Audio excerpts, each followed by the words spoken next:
안녕하십니까? 네, 반갑습니다.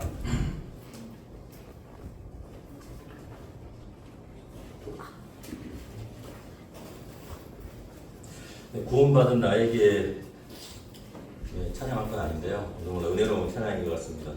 천군천사 누가 이해할 수 있으랴.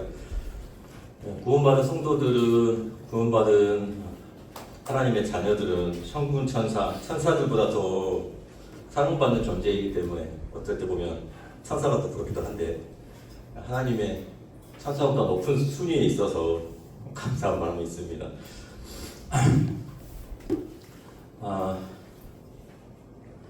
오늘은 제가 어제까지 영상 자료를 다 준비해놨는데, 어제까지 고민하고 아내한테 물어보고 딸한테 물어보고 편한 대로 하자 해서 이번에는 제가 영상을 안 하고 이렇게 말씀만 좀 이렇게 나누고 싶어서 깔끔하게 나왔습니다.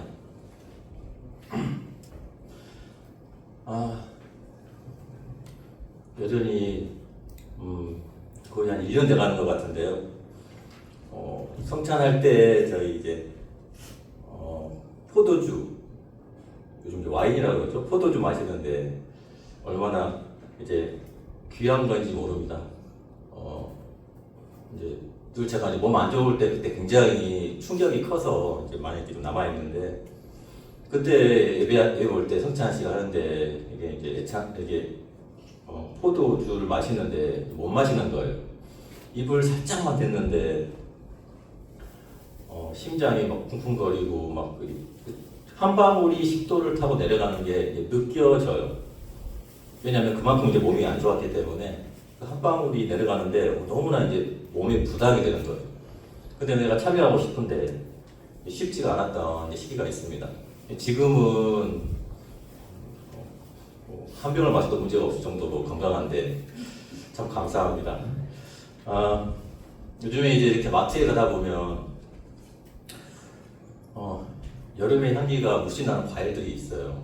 제가 여기 이제 새로 생긴 24시간 마트, 엠마트만 이용하는데 많이 이용하시죠?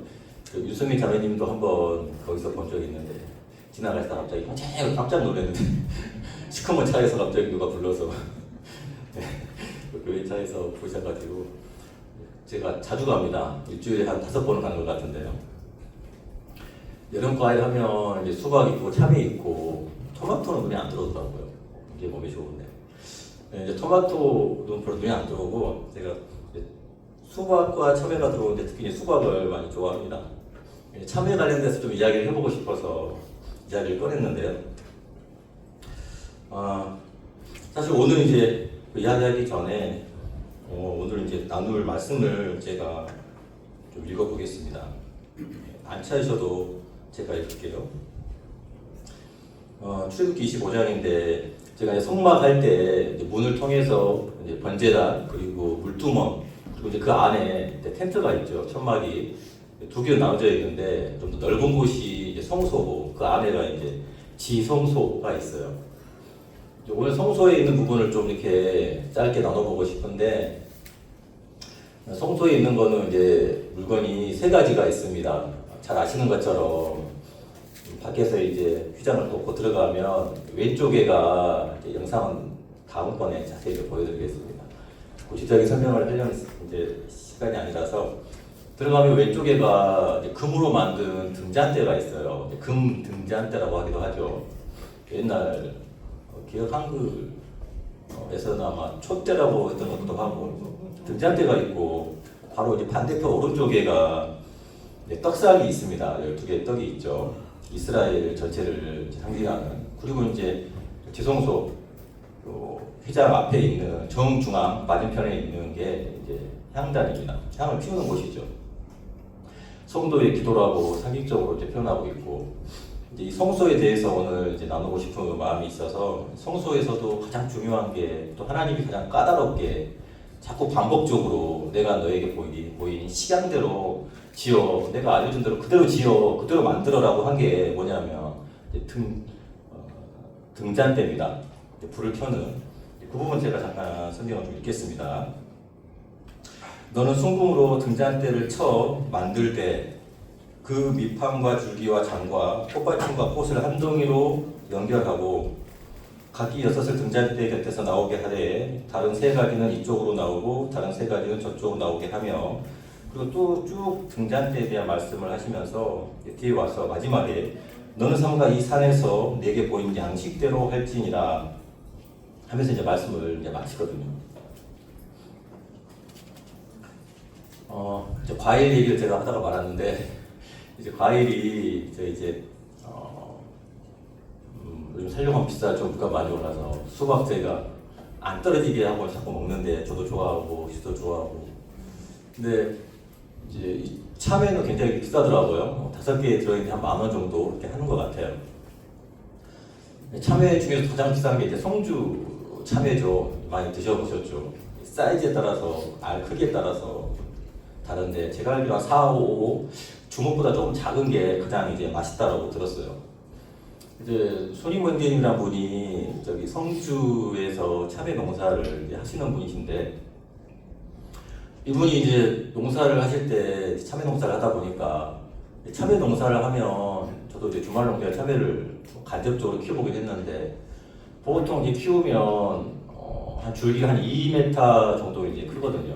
그리고 열매가 열리면 한 2번 정도, 2번 반, 잘하면 한 3번 정도 이제 참외를 딸 수 있어요. 그리고 그 이후에 따는 거는 상품 가치가 없어서 그렇게 이제 농사를 이제 짓게 되는 거죠. 근데 이제 형제님이 이제 구원을 받은 다음에 이제 말씀을 듣다 보니까 이제 어떤 말씀을 들었냐면, 로마서에 있는 말씀인데 이런 말씀이 있어요. 원 돌 감람나무인 내가 참 감람나무에 접붙임이 되어서 참 감람나무 뿌리의 진액을 함께 공급받는 자가 되었다라는 이제 말씀이 있는 거예요. 근데 형제님이 이제 농사를 짓다 보니까 이제 뿌리가 중요하다는 것들은 이제 인지를 하고 있는데, 이제 알고는 있는데, 이 뿌리가 참외가 이제 너무 약하더라는 것이죠. 그러다 보니까 이제 형제님이 이 말씀을 들으면서 그래 뿌리가 중요하지. 저도 이제 고등학교 때까지 이제 시골에 살았거든요. 지금은 이제 시골집 말고 그 전에도 이제 산 비탈집에, 그러니까 언덕이 있고 밤에 집이 있었는데 꼭대기 집이었죠. 근데 이제 보면 봄이 되면 이제 구덩이를 파요. 호박 구덩이라고 그러죠. 구덩이를 크게 파서 거기다 거름을, 두엄이라고 하는데 거름을 이제 가득 넣고 어느 정도 이제 이렇게 스며들면 흙을 덮어서 호박을 심습니다. 호박을 이제 심으면 이제 가지가 이제 줄기가 이제 뻗쳐 나오죠. 엄청나게 이제 뻗쳐 나옵니다. 당시 이제 집 뒤쪽에 이제 풀이었으니까 줄기가 이제 크게 되면 거기 풀 사이로 풀 위로 이제 엄청나게 많이 자라서 이제 덮는 거예요. 그것도 부족해서 울타리까지 호박 넝쿨이 이제 뻗어갑니다. 이제 어머니께서 바쁘시니까 집안일, 집 바깥일 이제 하시면서 바쁘시니까 이제 반찬거리로 호박을 따다가 이제 작은 호박을 이제 저희 시골에서 애호박이라고 했어요. 우리 파는 애호박이 좀 다르더라고요. 애호박에서 따다가 이제 호박 나물 하시고 된장국 끓이시고 이파리 따다가 그리고 이제 데쳐가지고 이제 싸먹기도 하고 이제 맛있죠. 그렇게 이제 먹고 따먹고 하는데도 이제 가을이 되면 다 따먹은 것 같은데도 굉장히 많이 누런 호박이 이제 있는 거예요. 따다가 또 겨울에 또 끓여 먹고 명절 때 호박 똑똑하고. 이제 보니까 이 호박의 줄기하고 이제 뿌리를 보니까 정말 튼튼하더라는 것이죠. 이 호박뿐만 아니라 이제 제 농사를 지을 때 비료에 삼효소 하면 제 hil수한테 물어보니까 잘 알더라고요. 질소, 인, 칼륨 해서 좀 학생들은 뭐 NPK 배우던데 뿌리에 필요한 영양소가 있고 줄기에 필요한 영양소가 있습니다. 그리고 열매에 이제 필요한 영양소가 있는데 이 형제님이 이제 비료보다는 이제 친환경 농법으로 농사를 지시는 거예요. 그래서 이제 형제님이 이렇게 말씀을 듣다 보니까 그래 뿌리가 중요한데 돌 감람나무를 참 감람나무에 젖을 붙이니까 참 감람나무 뿌리의 진액을 받아서 이제 돌감람나무가 가지가 참 감람나무에 열매를 이제 맺는다는 이제 말씀을 들으면서 그래 이거다. 그래서 참외를 키우면서 이제 모종을 이렇게 조그맣게 키워서 이제 호박 뿌리에 접을 붙인 거예요. 접을 붙이니까 이제 어떻게 되냐면 접을 붙였더니 2m 정도 자라던 줄기가 10m, 12m까지 줄기가 이제 뻗쳐 가는 것이죠. 그 열매를 이제 참외 뿌리에서는 한 2번 반, 3번 딸 수 있는데 호박 뿌리에 접을 붙이니까 이제 4번, 5번씩 수확을 하더라는 것이죠. 그래서 이제 몇 년 동안 송주에서 이 참외 농사 가지고 농가소득 1위를 이제 여러 번 했었다는 겁니다. 그리고 이제 나중에는 좀 시간이 지나 나중에는 이제 주위에 참외 농사를 한다고 해서 다 이제 농사가 잘 지어지는 게 아니거든요. 농사가 잘 안 지어지는데 또 망하신 분들도 있고 이제 그런 분들을 모아서 이제 이 참외 농사 짓는 방법을 이제 알려주시는 거예요. 그러면서 자연스럽게 잘 알든 모르든 이제 복음을 전하면서 이제 구원을 받는 분들도 이제 생기라고 했는데 저희가 먹는 지금 송주 참외들도 대부분이 호박 뿌리에 접을 붙여서 이제 맺은 이제 참외라고 보시면 될 것 같아요. 뿌리 하면 이제 이걸 사람에게 비유하면 이제 조상, 족보로 볼 수 있겠죠. 저희 얼마 전인가요? 식당에서 이제 제 아내가 송환철교님 송씨가 무슨 송씨인지 물어봐 막 그러더라고요. 우리 교회에 우리 이제 모임에 송씨가 송환철님밖에 없거든요. 그 흔치 않는 한씨도 많은데 송씨는 왜 이렇게 없나? 네. 우리나라 이제 송씨가 성이 이제 김이박 최정 그러죠. 제 아내도 오이 안에 들더라고요. 송씨가 어디 몇 해야 되냐 봤더니 이제 인구수겠죠. 제일 끝에 20위 안에 20위가 송씨더라고요. 그 위에 이제 송씨가 있는데 아주 뒤에가 있죠.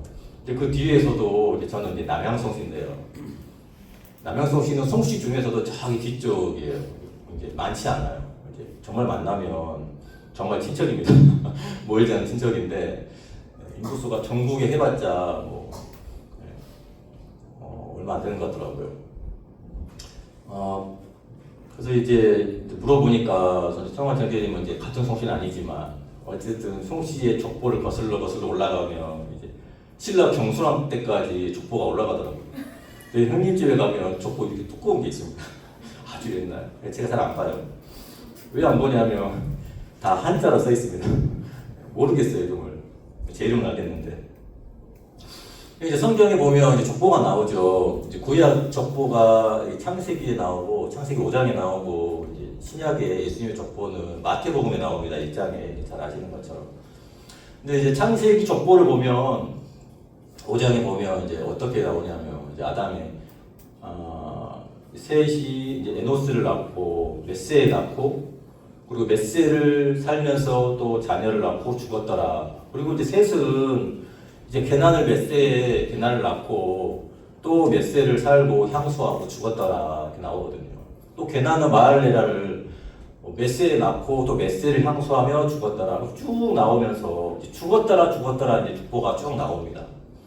근데 이제 마태복음 1장을 보면 이제 예수님의 족보가 나오는데 예수님의 족보가 이제 마태복음 1장에 보면 아브라함과 다윗의 자손 예수 그리스도의 세계라 그러면서 쭉 아브라함 이삭을 낳고 이삭이 야곱을 낳고 야곱은 유다와 그의 형제를 낳고 유다는 다발에게서 베레스를 낳고 베레스는 헤스론을 낳고 헤스론은 람을 낳고 람은 아미나답을 나손은 살몬을 쭉 낳고 나오거든요. 예수의 족보는 낳고가 있는데 죽었더라가 없는 거예요.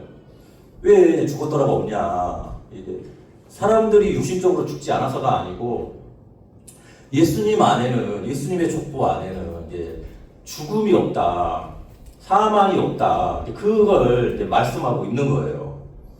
죽음밖에 없는 이제 족보 아담의 후손에는 죽음이 있는 족보에는 죽음이 있는데 예수님의 족보에는 이제 죽음이 없는 것이죠. 이 시간에 이제 하나님이 우리를 향한 말씀, 이제 말 안에는 그 사람의 이제 마음이 들어있듯이 하나님의 말씀에는 우리를 향한 하나님의 마음이 이제 들어있는데, 창세기 1장에 보면 뭐가 있냐면, 어떤 말씀이 있냐면, 하나님이 이제 세상을 창조하시고 남자와 여자 사람을 창조하시고 그들에게 복을 주시되, 그들에게 복을 주시고 그들에게 이르시되 세육하고 번성하여 충만하라, 땅을 정복하라. 이게 이제 하나님이 우리에게 주시고자 하셨던 이제 복이신 거예요. 그들에게 복을 주시되 생육하고 번성하고 땅에 충만하라, 땅을 정복하라. 바다에 있는 물고기와 하늘을 나는 새와 땅에 기는 모든 생물을 다스리라. 이게 이제 하나님이 우리에게 주시고자 했던 그 이제 복인 거예요. 우리가 당연히 누려야 될 그런 복인 겁니다. 근데 이제 아담과 하와가 범죄하고 죄가 세상에 들어오면서 우리는 이제 그 하나님이 주시고자 했던 이제 복을 다 이제 잃어버린 거예요. 빼앗긴 것이죠. 이제 사망의 족보가 될 뿐만 아니라 그 복을 다 잃어버린 거예요. 이러한 인생을 통해서, 이런 인생을 향해서 하나님이 무엇을 주시고자 하셨냐면, 예수 그리스도의 족보를 통해서 이제 생명을 주시기를 원하셨다는 거예요. 하나님의 계획 가운데 이제 예수님이 있기 때문에, 예수님이 오시기 전에 하나님이 우리에게 그 사망으로부터 건져내고 그 사망으로부터 우리를 정결케 하면서 이 성막을 통해서 하나님이 한편으로 함께 거하시고 싶으시다는 것이죠. 하나님이 인생을 창조하시고 지면에서 다 쓸어버리시고 다시 사람을 창조한 것이 아니고, 하나님이 인생을 정결케 거룩하게 하면서 다시 하나님이 회복시키기를 원하셨다는 것입니다. 그래서 하나님이 인생과 사람들과 함께 거하기를 원하셨어요. 왜냐하면 하나님이 인생을 그만큼 이제 사랑하신 거죠. 그 사랑의 깊이를 우리가 다 알 수는 없습니다. 우리가 살아가는 동안에 우리 삶 가운데서 하나님이 내게 베푸신 순간순간에 하나님의 은혜를 이제 깨우칠 때가 있어요. 그리고 은혜를 입을 때도 있습니다. 그게 간증으로 나올 수도 있고, 간증하는 게 좋죠. 하나님의 은혜를 나누는 것이 좋은데 감추는 것보다. 하나님이 은혜를 베푸신 거 보면 하나님의 사랑을 조금씩 깨달아 알아가게 됩니다. 물론 내가 아는 게 아니고 하나님이 알게 하시는 것이죠. 내가 하나님 앞에 자꾸 나가기를 원하면 하나님이 이제 보여주시는 거예요. 알게 해 주신다는 것이죠. 그렇게 하면 하나님이 보여주신 그 사랑 때문에 내가 하나님 앞에 나아가게 하시는 거예요. 내가 나가는 것이 아니고 하나님이 나를 이끌어 가시는 것들을 이제 깨달게 됩니다. 그 하나님이 우리하고 함께 계시기를 원하시는 거예요. 그래서 성막을 통해서 이제 그들에게 구름 기둥과 불 기둥이 있다는 것은 이스라엘 백성 눈으로 이제 뻔히 보이는 것이죠. 하나님이 계시는구나. 하나님이 낮에 구름 기둥으로, 밤에 불 기둥으로, 그리고 저 안에 눈에는 보이지 않지만 저 성막 안, 성소, 안 지성소, 그곳에 하나님이 계시는구나. 하나님이 우리와 함께 계시는구나.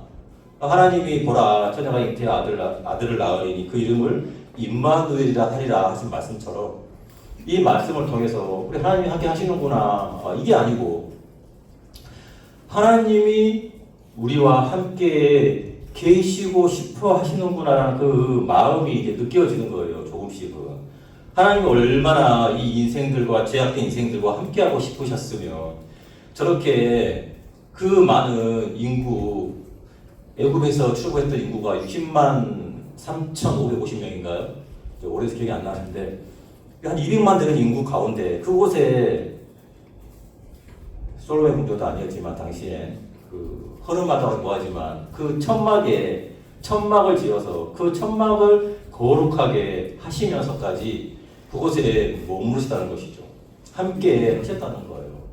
그 구약 시대에도 그 성소, 죄가 있으면 들어갈 수 없는 그 성소를 떡상도 있고요, 등잔대도 있고 분향단도 있는데 그 분향단을 무엇으로 정결케 합니까? 그 정결케 하는 게 이 참 감람나무에서 얻은 감람유, 올리브유죠. 감람유로 그 거룩한 성소에 있는 물건을 정결케 합니다. 그리고 등잔대, 불을 붙일 때 이 감람유로 이제 붙이는 거예요. 감람유의 진액이 무엇을 의미하냐면 예수님을 의미하는 거거든요. 로마서 11장에 나오는 이 참 감람나무의 뿌리, 이 뿌리에 접붙임 바 된 것은 이제 우리죠. 돌 감람나무가 우리고, 멀리 보면 이제 아담인데 가까이 보면 이제 내 자신인 거고, 돌 감람나무 되었던 우리 가지를, 내 자신을 예수님으로 표현하고 있는 이 참 감람나무 뿌리에 접붙임 바 되어서 예수님의 의가 우리의 의가 된 것입니다. 이 열매가 중요한 게 아니고 뿌리가 중요한 건데, 참외가 뿌리에 접붙이니까 병충해 강해지고 열매가 5배 정도 더 수확하고 가지가 호박의 가지처럼 줄기처럼 커지는 것처럼 그 뿌리의 힘이 중요한데, 그 뿌리가 예수님이기 때문에 예수님이 모든 것들을 우리의 죄뿐만 아니라 우리의 죄를 사셨다는 그 사실 외에도 하나님이 우리가 살아가도록 필요한 모든 것들을 다 책임져 주신다는 거예요. 어떻게 되냐면 그 뿌리 대신 예수님의 진액을 공급받으면 된다는 거예요. 그리고 그 뿌리를 인해서 발생되는 만들어진 그 열매, 감람유, 정결한 감람유로 모든 걸 정결케 하고 그걸로 이제 빛을 만들어내는 것이죠. 감사하게도 시간을 많이 주신 것 같은데 오늘은 반드시 시간을 30분에 끝낸다라는 그 각오 아래 좀 왔는데, 제가 자꾸 할 때마다 시간이 늦어져서 죄송한데 여기 들으신 분은 너무 잘 들어주시고 제가 뭐 잘못 말씀드려도 다 이해하시고 뭘로 매주 쓴다고 해도 다 알아들으시고 또 알려주시는데, 주방에서는 시간을 맞춰서 음식을 하시더라고요.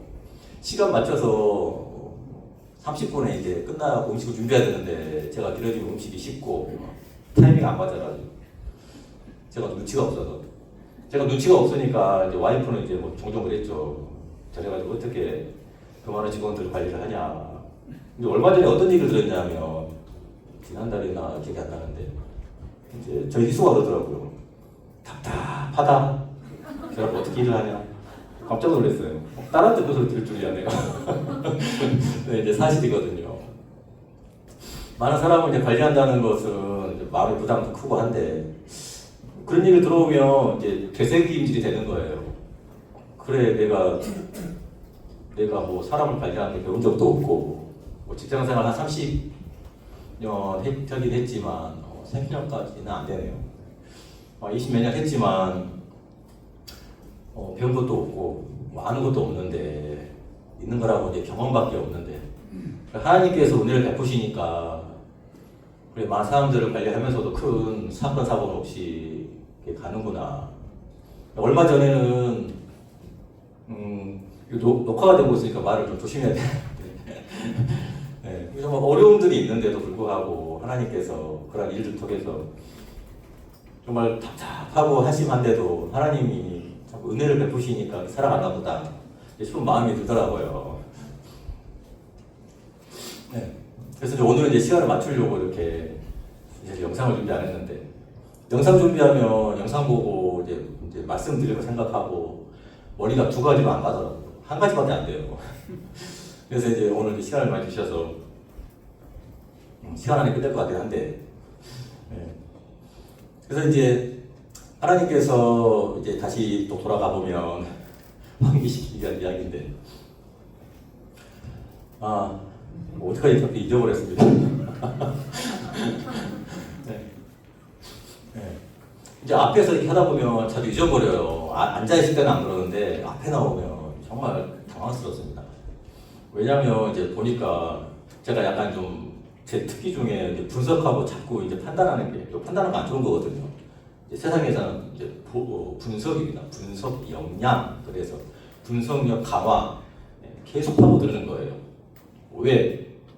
이것 때문인데. 왜 이것 때문이야? 왜를 이제 우리 5번이라고 하는데 5번 왜를 하는 거죠. 자꾸 분석을 합니다. 그래서 이제 문제점을 도출해서 문제점을 해결한다. 이제 이런 이제 문제 해결 기법이긴 한데 자꾸 이제 묻게 돼요. 내가 왜 자꾸 앞에 나오면 긴장되고 이럴까? 왜 막 머리 쪽에 머리 한 일부분이 안 그래도 안 똑똑한데 한쪽이 막 날아가는 거죠. 집중 능력이 사라지는 거예요. 앞에 나오면 멘붕 오고 지금 많이 좋아졌습니다. 형이 오면은 막 생각도 안 나고 그랬습니다. 원래 그랬던 게 아니고 다시 이제 하나님이 부르시기 전에 올 때는 이제 막 100여 명 앞에서 공연하고 막 이야기할 때도 떨리지 않았거든요. 긴장되지 않았거든요. 설레었어요. 재밌었어요. 그 전에도 이제 직장에서 이렇게 밴드를 이렇게 이제 리드하면서 밴드를 운영했거든요. 한 10여 명 가지고 앞에서 막 1년에 몇 번씩 공연도 하고 앞에서 얘기하는 거에 대해서 오히려 설레고 즐거운 일이죠. 저에게는 기회가 왔구나. 내가 하고 싶은 말도 하고 내가 보여줘야지.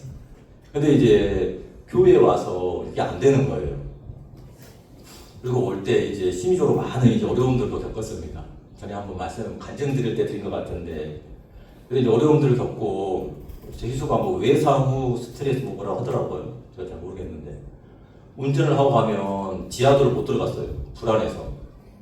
그 사고 이후에 그런 거죠. 그리고 몸도 많이 안 좋아져서 음식도 못 먹고, 그걸 이제 치유되기까지, 완치되기까지 거의 한 2년 걸린 것 같아요. 물론 약도 안 먹고 아무것도 안 했습니다. 하나님이 약속하신 게 내가 너를 낫게 하겠다. 너는 내게 구하라. 내가 들어줄게. 그래서 하나님께서 이제 약속하신 대로 이제 건강하게 하셔서 이제 막 술을 먹어도 멀쩡한 이제 위가 됐지만 그 이후로 이제 그런 심리적인 보통 고황장애라고 하죠. 뭐 고황장애니까 뭐 약 먹어 이건 아니었지만 심리적인 내용도 있었고 2년 전에는 제가 이제 모임에 와서 또 두통이 너무 많이 와가지고 이제 약 먹고 나오면 나을 것 같으면 병원 안 가면 되죠. 저도 이제 이틀 정도를 잠을 못 잤어요. 머리가 아파서. 그래서 이제 다보스병원 가가지고 한양대행처럼 치매 검사도 받고 입원해서 뭐 뇌파 검사, MRI 검사 다 했는데 정상이라고 하는 거예요. 정상인데 왜 그러지? 근데 이제 지금은 정말 많이 이제 좋아진 것 같습니다. 이제 예전처럼 마음에 큰 부담도 없고 그래서 하나님께서 이런 직장도 그리고 이제 제 삶 가운데서도 그리고 이제 교회 가운데서도 물론 이제 많이 부족하고 연약하지만 하나님께서 여전히 이제 높은 이제 육신의 눈을 가지고 있는 게 크기니까 모든 사람은 태어날 때부터 영적인 눈을 가지면 좋지만 육신적인 눈을 가지고 태어나기 때문에 아담과 하와가 범죄한 이후로 육신적인 눈을 가지고 태어나기 때문에 정말 판단하는 게 너무나 빠른 거예요. 내 잘못은 이제 보이지 않고 예수님이 네 눈에 들보는 빼내지 않고 왜 남의 눈에 티는 보냐? 네 눈에 있는 들부터 빼. 그러셨지만 그 내용은 이제 그 말씀은 알지만 내 눈에 들보는 관심이 없어요. 남의 눈에 있는 티가 관심이 있는 것이죠. 그래서 자꾸 이제 판단을 하다 보면 교회의 머리가 예수님인데 어느 순간 나는 인정 안 하지만 내 마음은 이제 머리가 되는 거예요. 교회의 머리가 돼 있고 세상에서도 머리가 돼 있고 하나님은 예수님이 머리라고 하셨는데 내가 어느 순간 머리가 되어 있고 그럼 머리가 되면 자꾸 머리가 많아지면 교회가 분열이 생기고 나눠질 수밖에 없거든요. 예수님이 우리에게 명하신 것은 한 가지 내가 너희를 가르친 게 아니고 내가 너희를 사랑한 것 같이 너희도 서로 사랑하라. 예수님 어떻게 살아가셨냐면 그분이 죽기까지 살아가셨죠. 그리고 그분의 아무런 생각과 판단 없이 의견 없이 하나님의 뜻만을 따라서 이 세상을 사셨죠. 종의 형체로 이제 살아가셨습니다. 우리가 이제 남의 종처럼 살아간다는 게 아니고 우리의 마음이 낮아져야 되는데 이 마음이 슬슬 이제 올라가요. 이제 구원받은 것은 우리가 하나님 앞에 정말 근본 죄인인데 원래부터가 죄인인데 근본 죄인인데 아담의 족보를 따라왔기 때문에 우리는 계속 죽음밖에 없는 사망밖에 없는 이건 이제 육신의 사망이 아니고 우리의 영에 대한 사망이니까 하나님에 대해서 끊어져 있던 죽어 있던 우리인데 이제 하나님이 예수 그리스도를 통해서 다시 연결시켜 주시거든요. 이제 성소에 보면, 성소에 들어가면 이제 캄캄합니다. 거기에 이제 빛이 없어요. 그 등잔대 외에는 빛이 없습니다. 근데 등잔대에 빛이 없는데 이 어둠은 이제 우리의 삶을 이제 의미합니다. 그래서 우리가 어둠 가운데서 정말 힘들고 죄 때문에 힘들어한 적 있으십니까? 내가 정말 죄가 하나님 앞에 또는 사람들 앞에 너무 부끄러워서 또 죄 때문에 고통하는 경우는 많지 않은데 정말 죄 때문에 고통한다 할지라도 그 죄가 어떤 죄일지라도 몸부림치고 해도 바뀌지 않습니다.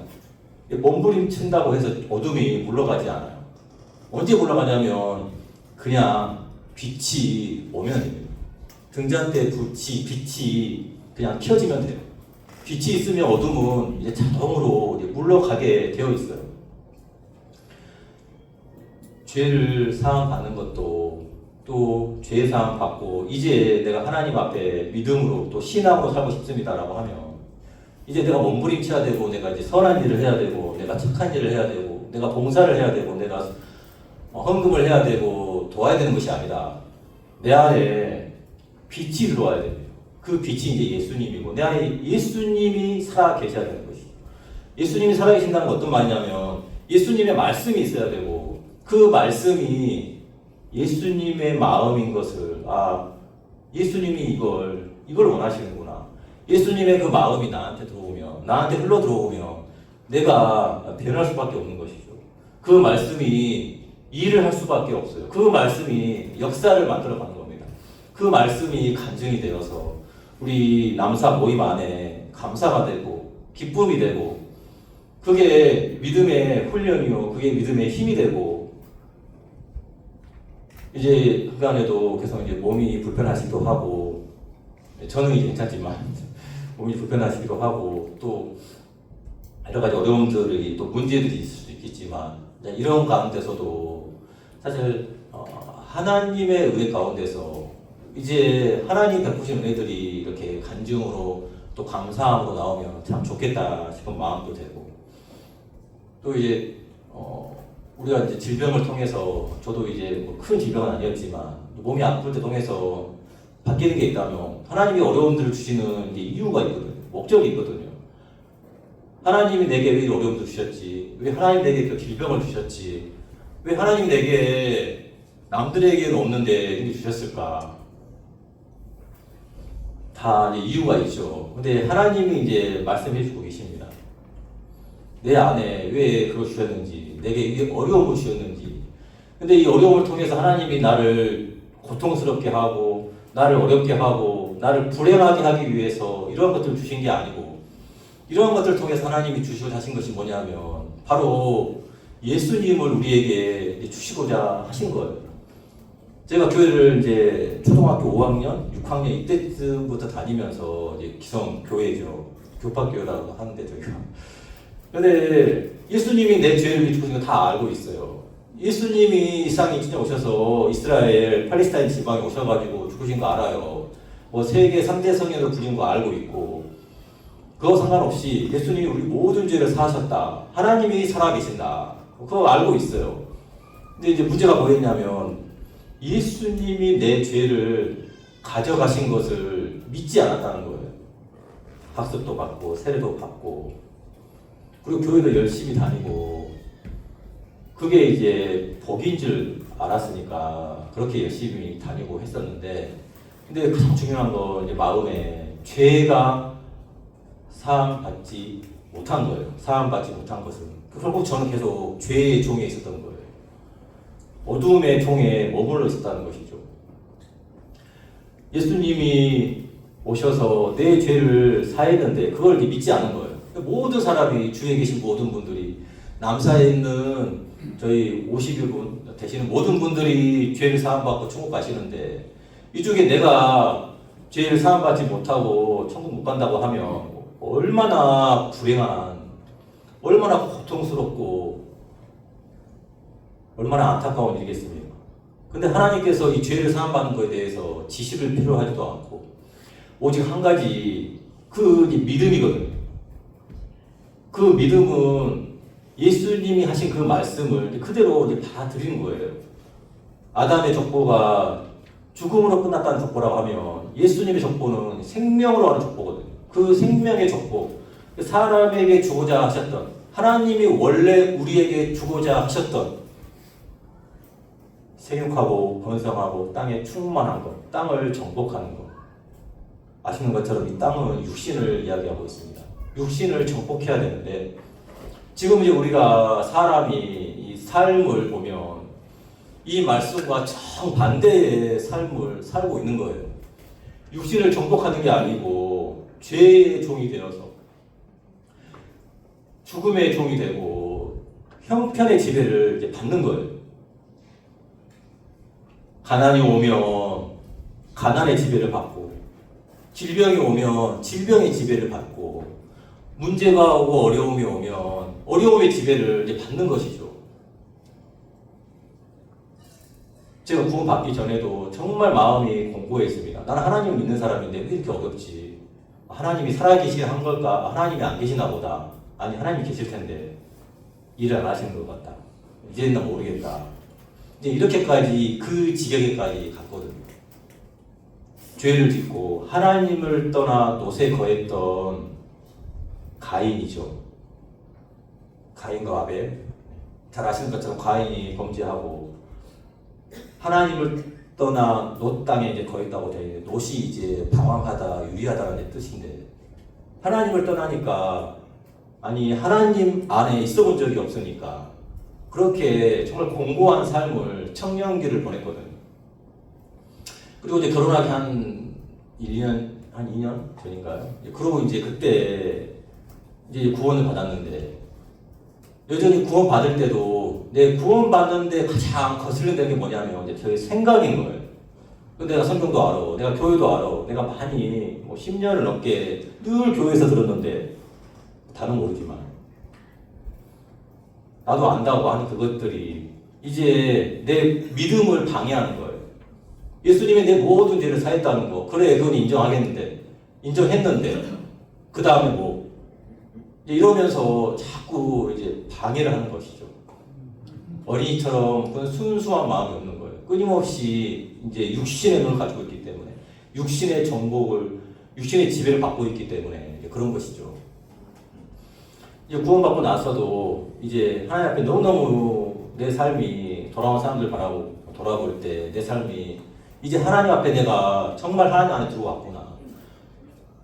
예수님께서 내 모든 죄를 사하셨다는 그 말씀을 이제 마음에 받아들이고, 이제 내 생각과 내 관념과 내 판단을 다 내려놓고 하나님께서 내 모든 죄를 사하신 것을 마음에 믿어서 이제 하나님 앞에 나아갔으니까 이제 내 삶이 정말 힘이 있다. 하나님이 내게 은혜를 베푸실 거다. 그리고 하나님께서 이제 내 안에 처음으로 경험해보지 못한 일들을 통해서 이제 마음에 평안을 주셨거든. 내가 주는 내가 주는 평안은 세상이 주는 것 같지 않다. 그래, 세상에서 얻은 평안이 뭐냐? 저는 나름 낭만파였거든요. 제 삶의 즐거움은 낭만이었습니다. 대학을 가서 공부를 열심히 못했는데 대학을 가서 캠퍼스에서 아리따운, 지금의 이제 저희 희수 엄마처럼 머리가 긴 시골, 도시 여자 별로예요. 시골의 긴 머리에 아름다운 순수한 학생을 만나서 아름다운 낭만 있는 연애를 해야지. 이게 이제 제 삶의 꿈이었습니다. 그래서 그런지 요즘 희수도 머리 길고 있어요. 제 아내는 머리 잘랐고. 그게 이제 이 사랑이 이게 사실은 이성간의 사랑이죠. 이성간의 사랑이 저에게 굉장히 컸습니다. 하나님의 사랑은 이제 두 번째고, 그 전에 있던 게 이제 부모님의 사랑 뭐 이 정도. 사실 부모님 사랑밖에 그렇게 되게 중요하지 않았어요. 군대 가니까, 남자는 군대를 가야 돼요. 군대를 가니까 그때서야 부모님이 힘들었겠네 하고 이제 그때 생각이 나더라고요. 그래서 이제 우리 형제님들은 다 군대를 갔다 와야 됩니다. 군대를 가니까 하나님이 나서가지고 부모님이 고생하셨구나, 나 키우시느라 고생 많으셨구나, 몸도 고생하셨고 마음도 고생하셨구나, 이제 생각이 저는 들더라고요. 그래서 남자는 군대를 갔다 와야 된다. 그래야 부모를 한 번쯤은 돌아보게 된다 이제 생각이 들었었는데, 그래서 그렇게 이제 세상의 평안, 세상의 즐거움을 찾았던 저였는데, 근데 세상에 그 즐거움이 있습니까? 그런데 영화 속에 있는 것이죠. 없는 거예요. 세상에 그런 영화 같은 이야기는 없고 평안도 없고, 그 연애, 뭐 데이트하고 하는 시간도 굉장히 짧죠. 제가 이제 희수엄마하고 4년을 이렇게 이제 연애를 했는데, 그 4년 기간도 사실 기간이 아니더라고요. 실제로 이제 만나는 시간 짧으니까. 근데 이제 그게 결혼하고 이제 시간이 지나서 이제 희수를 낳고, 근데 그 연애하면서 가졌던 그 4년의 시간이 어찌 보면 길어요. 세상 사람들 보면 뭐 4년을 만났어, 4년을 연애했어 그러면 다들 놀라거든요. 어떻게 4년 동안 헤어지지도 않고 고무신 갈아 신지도 않고 어떻게 만났냐 놀라는데, 저는 나름 낭만표여서 당연한 거 아니야? 4년을 만나고 결혼해야 되는 거 아니야? 이랬는데, 세상에서의 그런 낭만과 세상에서의 그런 기쁨과 평안은 정말 잠시 잠깐이고, 이제 내가 구원을 받고 하나님이 내가 찾아간 것이 아니죠. 하나님이 부르신 것입니다. 내가 원해서 간 게 아니고 하나님이 찾아서 불러서 이제 구원하신 것이죠. 믿게 하신 것이죠. 우리 삶이 우리가 하나님을 열심히 사는 게 아니라 예수님이 준비를 해주셨어요. 예수님의 족보를 통해서 우리와 죄인된 우리와 너무너무 함께하고 싶어서, 너무너무 함께하고 같이 하고 싶어서 우리에게 이 성막을 주신 것 같이 예수님을 또 보내셔서 이제 육신이 되셔서 우리 안에 오신 거예요. 우리 옆에 오신 거예요. 그리고 지금은 육신이, 예수님 지금 여기 계시지 않지만 가시면서 무엇을 보냈습니까? 성령을 보냈습니다. 영이 이제 제가 자꾸 원하고 바라는 게 있는데 막 몸에 막 느낌이에요. 느낌 막 필이 와야 되는데 안 오는 거예요. 막 느껴지고 이래야 되는데, 근데 분명히 안에 오셔서 예수를 주라 칭하고 하나님을 아빠 아버지라 칭하고, 하나님이 내 안에 영을 통해서 말씀하시고 역사하시고 보여주시고 인도하시는 것들을 통해서 하나님이 살아계시는구나. 내가 연애하기 전, 구원받기 전 내가 바라는 그 세상의 평안, 기쁨이 아니고, 구원받고 나서 물론 어려움도 있습니다. 힘든 시간도 있어요. 정말 못 살겠구나, 좀 힘들구나 하는 시간도 있는데, 중요한 게 뭐냐면 그 시간이 불행으로 끝나고 고통으로 끝나는 것이 아니고, 하나님이 그 안에서 그 어려움들을 통해서도 하나님이 다시금 일어나게 친다는 것이죠. 의인은 7번 넘어질지라도 하나님이 일으켜 세우신다. 왜냐하면 그분이 우리를 너무너무 사랑하셔서 그 예수님을 십자가에 못 박게 하시기까지 우리를 사랑하셨는데, 우리를 그냥 놓아주시지 않으신다는 것이죠. 우리를 괴롭게 하시는 것이 아니라 우리에게 처음 주고자 했던 육신을 다스리는, 내가 돈이 없어요. 돈이 없지만 내가 가난에 매이지 않는다. 내가 질병이 있지만 내 마음도 질병에 매이지 않는다. 돈이 없어서 가난한데, 형편이 어려운데 마음까지 가난해지면 그건 정말 큰 고통이죠. 근데 내가 형편이 어려워도 내 마음은 가난해지지 않고, 내가 질병이 있고 내가 질병 때문에 몸은 괴롭지만 내 마음 안에 살아계신 예수님으로 인해서 내 마음에 감사가 넘치고, 예수님이 말씀을 통해서 그 말씀하시는 그 말씀이 내게 뭐라고 말씀하시는지, 그리고 그 말씀을 통해서 내게 비춰주시는 그 하나님, 그 예수님의 마음이 어떤 마음인지, 그 마음이 들어오면 마음에 힘을 얻는다는 것이죠. 힘으로 끝나는 게 아닙니다. 예수님께서 역사하시고 일을 하신다는 것이죠. 신앙이 대부분 정말 중요한 건 마음으로 하는 것인데, 신앙을 마음으로 하기 때문에 정말 이 마음의 세계가 정말 중요합니다. 그래서 이 마음을 예수님의 그 말씀을 통해서 하나님이 내게 이걸 원하시는구나. 하나님이 이 질병이 죽을 질병이 아니고, 이 질병이 나를 고통스럽게 하는 질병이 아니고, 이걸 통해서 하나님이 내 마음에 베옷을 입히시고 하나님 앞에 나와서 은혜를 있게 하시는구나. 가족끼리 성경을 읽으면서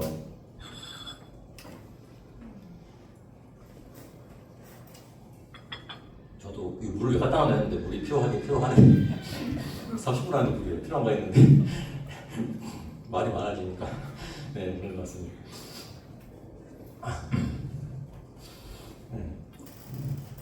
제가 방금 어디까지 또 까먹었어요.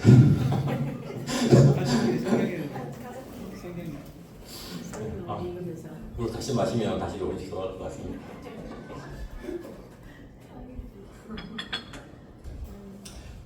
네, 다시 마음 얘기하다가 이제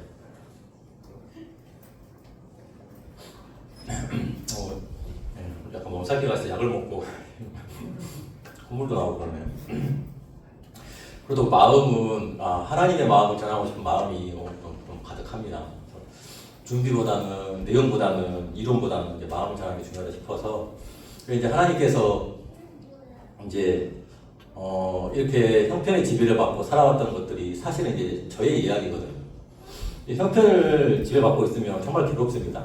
성경을 읽다 보니까 제가 성경을 많이 알지는 않습니다. 근데 성경에 이제 솔로몬 이후로 솔로몬이 범죄함을 인해서 나라가 쪼개졌죠. 우리나라 북한하고 남한처럼 북쪽에 이스라엘, 남쪽에 유다, 북이스라엘, 남유다 그러는데 북이스라엘은 이제 첫 왕이 누구죠? 여로보암인가요?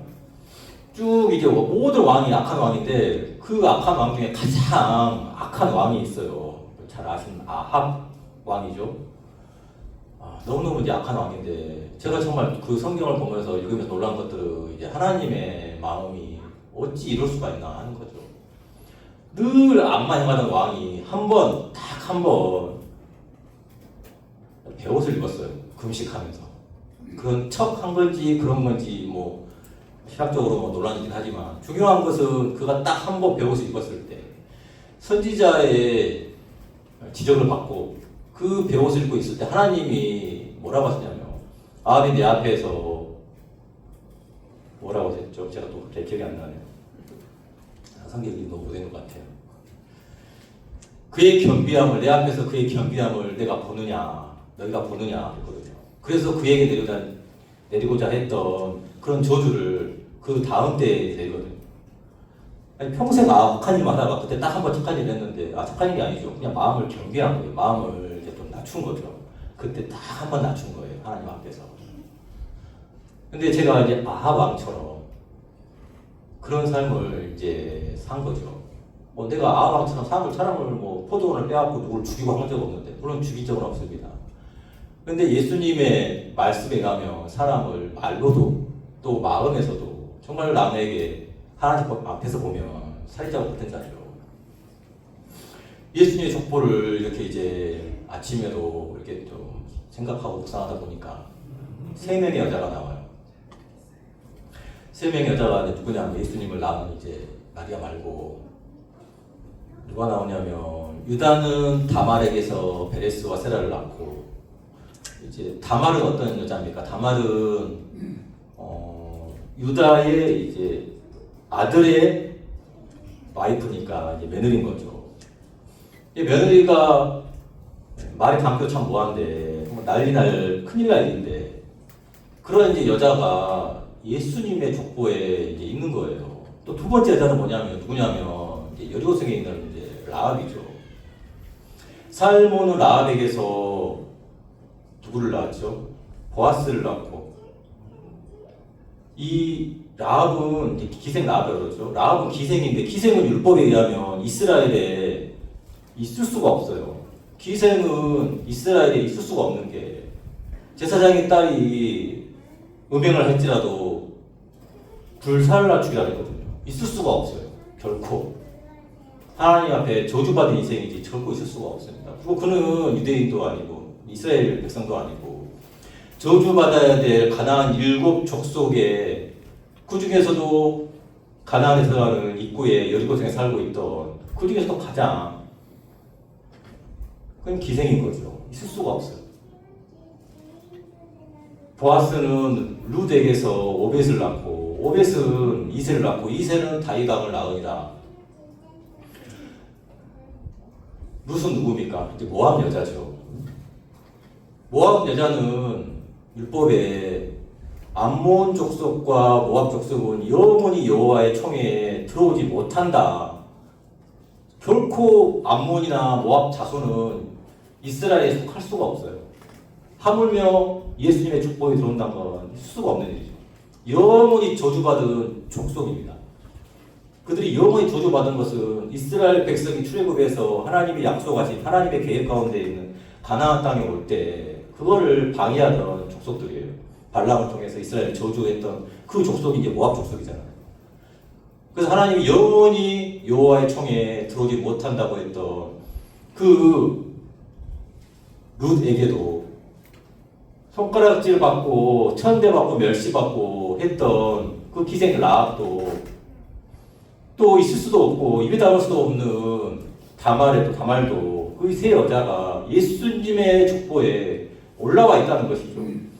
근데 이게 아무 문제가 안 되는 게 예수님 안에 있으니까 어떠한 사람일지라도 어떠한 문제가 있어도 어떠한 죄가 있어도 어떠한 하나님의 저주가 있다 할지라도 그 사람들은 예수님 안에서는 아무 문제가 안 되는 거예요.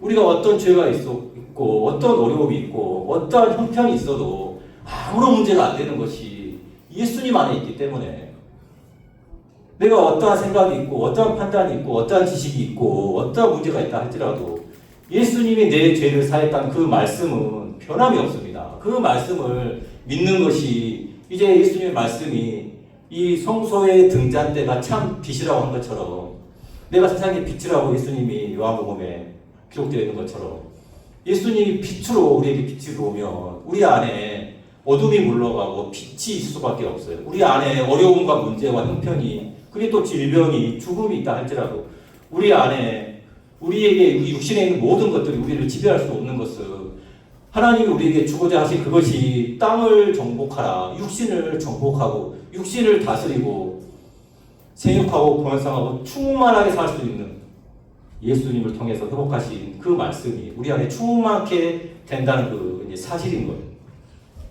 하나님께서 예수님을 통해서 정말 많은 말씀을 특히 신약에서 많이 하고 계십니다. 그리고 저는 하나님이 이제 예수님을 통해서 성경을 기록한 이 말씀을 통해서 약속한 것들을 이제 기억하고 있어요. 내가 만일 예수를 주로 신하면 또 하나님께서 그를 죽은 자 가운데 살리신 것을 내 마음에 믿으면 구원을 얻으리니 약속이잖아요. 하나님이 야 나 그거 잘못 쓴 건데 이러지 않죠. 모든 사람이 죄를 범하였음에 하나님의 영광에 이르지 못하더니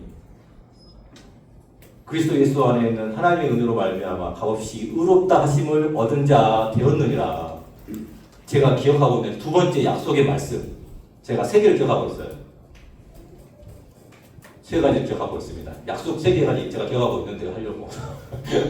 세 번째가 뭐냐면 우리는 그리스도 안에서 그의 은혜의 풍성함을 따라 그는 하나님입니다. 하나님의 은혜의 풍성함을 따라 그의 피로 말미암아 예수님의 피로 말미암아 속량 곧 죄사함을 받은 자 되었느니라. 하나님이 이렇게 약속하셨어요. 하나님이 약속하신 말씀은 절대 변함이 없으십니다. 그는 공의로우신 분이기 때문에 한낱 인간의 왕도 자기가 결정한 것을 바꿀 수가 없어요.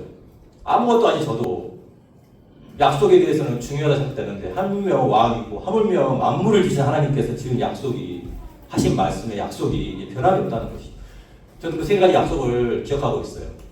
그렇게 약속하셨잖아요. 하나님 이렇게 말씀하셨잖아요. 죄 없다고 하셨잖아요. 믿으면 마음으로 믿으면 의롭다고 하셨잖아요. 예수님의 피로 내 죄를 다 사했잖아요. 감람나무의 진액을 공급받아서 그분의 의가 내 의가 됐기 때문에 그 성소 안에 정말 완전한 의를 갖추고 있는 것입니다. 성소 안에 세 가지가 있는데 등잔대 말고 이제 반대편에 떡상이 있고 그리고 법궤가 있고 이 성소 안에 여러 가지 뜻이 있습니다. 이 등잔대에 22개의 복숭아 모양의 꽃이 잔이 있고 또 복숭아 모양을 한 이유가 있는데 근데 이런 것들 하나하나 하기에는 시간이 부족하지만 하나님이 성소 안에 있는 모든 것들을 통해서 하나로 표현한다고 하면 제 마음에 완전함, 완전성, 완전하시다. 뭐가 완전하냐 하면 우리의 모든 죄를 완전히 씻었다. 이거 외에 그뿐만 아니라 하나님의 구원받은 이후에 우리의 삶이 하나님이 모든 것들을 완벽하게 준비하셨다. 이미 준비를 끝내놓으셨다. 그래서 우리가 하나님 앞에 어떠한 문제, 어떠한 어려움이 있어도 하나님이 이 안에서 분명히 풀어 가신다는 것이죠. 아내가 지금도 병원에 가는데 불안해하거든요. 내 병이 나았을까 안 나았을까. 그래서 병의 마음을 지배를 받으면 안 되는데 당신 나보다 장수할 거야. 당신 나보다 오래 살 거야. 그건 확실해. 내가 그랬거든. 저보다 건강하고 사실은. 그래서 이제 하나님께서 준비하고 있는 것들은 어려움을 주는 것들은 계속 그 어려움이나 질병이나 문제 쪽에 있게 하려고 하신 것이 아니라 우리의 마음을 낮추고 그 안에서 하나님이 은혜를 베푸시기 원하시는 것입니다. 성소한 성소처럼 완전하고 완벽하게 그것들을 만들어 놓으셨다는 거예요. 그리고 반드시 죄의 사함과 함께 그곳을 들어오게 하셨어요.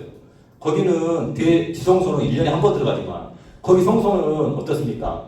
매일 아침 저녁으로 들어가야 되는 곳입니다. 당연히 들어가야 되는 곳이에요. 그곳에서 제일 먼저 해야 될 게 등잔대에 불을 손질하는 것이고 또 불을 켜는 것이겠죠. 저녁에는. 그리고 그 등잔대 불이 무엇을 밝혀주냐면 그게 있어야만 분향단과 떡상이 이제 보이기 시작하는 거예요. 그 안에 하나님이 이루어주시는 그 완전성, 완전함을 이제 보게 되는 것이죠. 아, 하나님께서 성소를 통해서 내게 보여주시고자 하는 것들, 오늘날 우리에게 보여주시고자 하신 것들은 무엇이냐면 하나님께서 다 이루어주셨다. 네 모든 죄를 다 사했다. 그리고 네 모든 삶을 내가 담당하고 있다. 네 어려움도, 네 문제도 담당했다는 것은 뭐냐면 내가 책임을 져주겠다. 그 말씀이거든요. 하나님 안에서, 예수님 안에서 하나님이 우리에게 궁극적으로 주시고자 하셨던 그들에게 복을 주시고 그들에게 이르시되 충만하라고 하신 그 말씀이 우리의 삶 가운데 또 앞으로의 모든 우리 인생 가운데 또 교회 우리 남사 모임 가운데 늘 함께 하시고 또 그게 간증이 되고 기쁨이 되며 너무나 감사하다 싶은 마음이 있어서 이렇게 말씀을 나누었습니다. 시간이 많이 갔네요. 감사합니다. 마치겠습니다.